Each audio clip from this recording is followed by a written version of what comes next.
I'm excited about this. I'm excited because it's going to be an argument. There's Dave Marcus, my buddy Dave Marcus, of course, columnist. Everybody reads Dave's stuff, as you should. He's very hopeful. He's always been this way. So as long as I've known him, he's very, very hopeful. He has no time for this late-stage Republic talk. Karol, probably the Russian inner, much more along the lines of my thinking. Karol Markowicz, of course, columnist, host of the Karol Markowicz Show now, I should point out. Karol thinks we are a late-stage republic. Nations rise, nations fall, they grow, and they go down. That's the whole history of the world. Dave, I don't want to put a bunch of words in your mouth. I hand it off to you.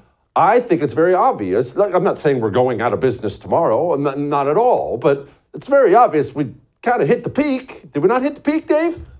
I don't think there's any reason to believe that we've hit the peak. I mean, we're still the preeminent superpower in the world. We're still obviously a place that millions and millions of people want to come to start a new life. I mean, I don't know about you, Jesse, but I've never met an American who said to me, you know what, I'm going to pack up my family. We're going to move to Russia. We're going to move to China, and I'm going to find them a better life. That doesn't happen, right? It only really happens the other way around. Now, look, we have a lot of problems. We have a bungling, awful president, right? We have a completely incompetent Congress. There's a lot to complain about. But in the grand scheme of things, I mean, we're still the top of the heap here, and it's not particularly close.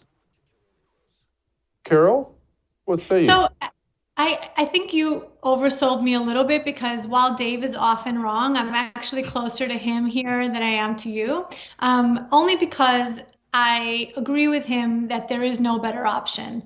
I think we're in deep trouble. I write this like very hopeful Americaversary piece every year on the day that my family came to America, and every year has been like sunshine and flowers for the last decade plus that I've been writing this column. And this last one, I have to say that it was my first time not feeling super optimistic about America. So I get what you're saying. I just think there's nobody around to overtake us right now, and there's no better option, as Dave says, much as, again, I hate to agree with him on anything.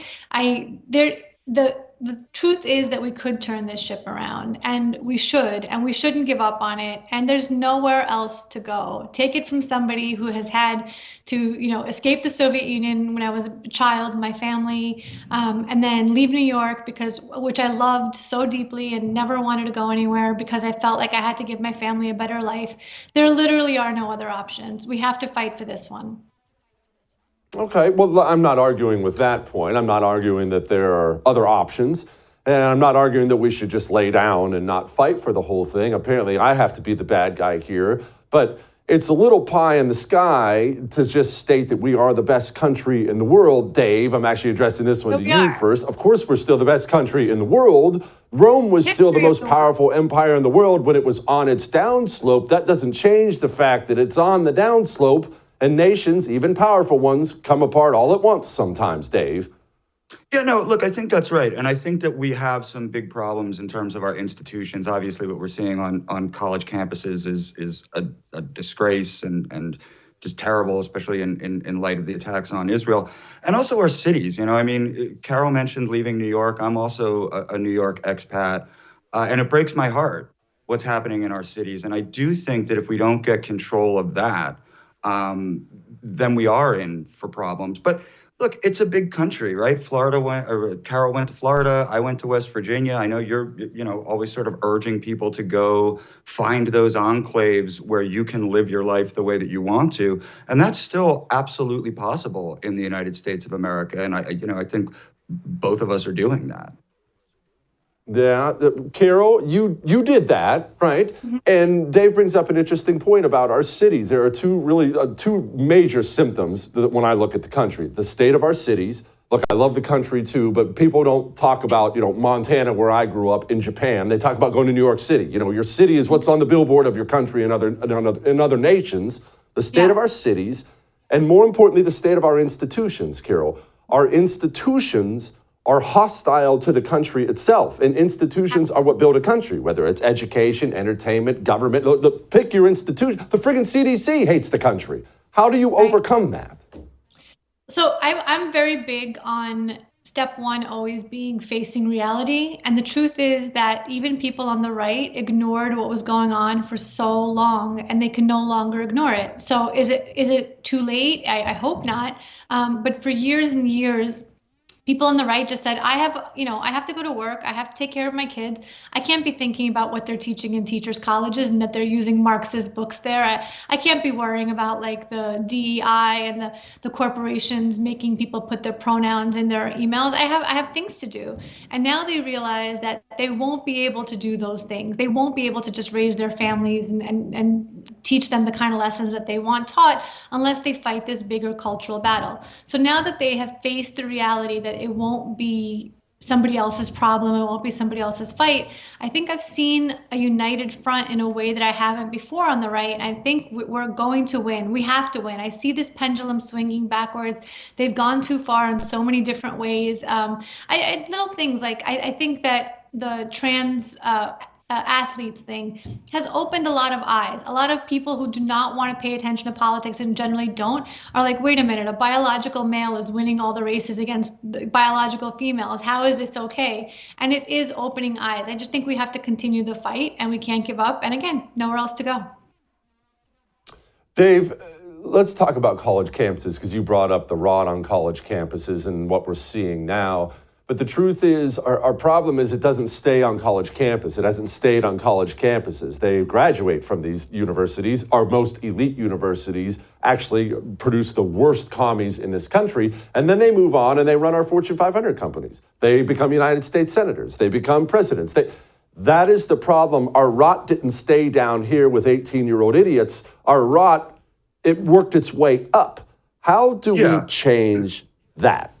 Well, it took some time, right? I mean, I remember when all of this stuff was starting in the early 90s. Like, I was in high school at the time when a lot of this sort of like, at the time we called it political correctness, but, you know, the time when a lot of this diversity stuff and valuing differences and these things, and it was only located really in academic institutions. But you're right, over time, that's advanced.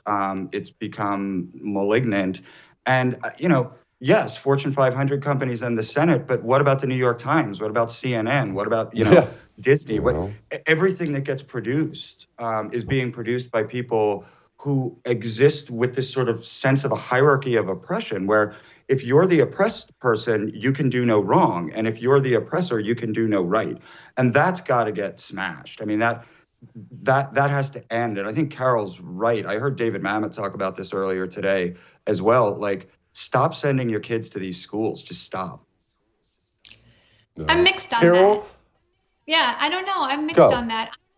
I agree that these institutions are broken and in trouble. And I'm not sure that shunning them is the right path. The people who graduate these schools do still go on to these positions of power. So why wouldn't I want my children who are raised in this anti-woke, environment in our home, who are they're young, so I don't want to call them like conservatives, but they are. They're my anti-woke police. Why wouldn't I want them to go to those schools, graduate, get to those top positions, and them be in control? Ann Coulter said a million years ago, the college kids who are conservative on campus, and then they graduate and they go work for like AmericanPatriot.com instead of working for the New York Times. That's a problem. We should get people working at the New York Times who have our point of view. We should have our kids go to Yale and Harvard and change it. We can't just surrender. And so I'm going to lay down the foundation for my kids at home, and then wherever they want to go, I'm going to trust that they're going to be able to defend themselves and their positions. See, we found a way to disagree. Yeah, I like that. See, you did. And look, the truth is I disagree with both of you. And since I have to let you go, I'm up against the clock. I disagree with both of you. I think the best thing we could do would be fire every employee at these universities, demo the buildings, and create a statue to Karol Marx there. And that's really the way you would solve this. That's the Jesse Kelly solution. Dave, Karol, I love you guys. See you. Thank you, Jesse.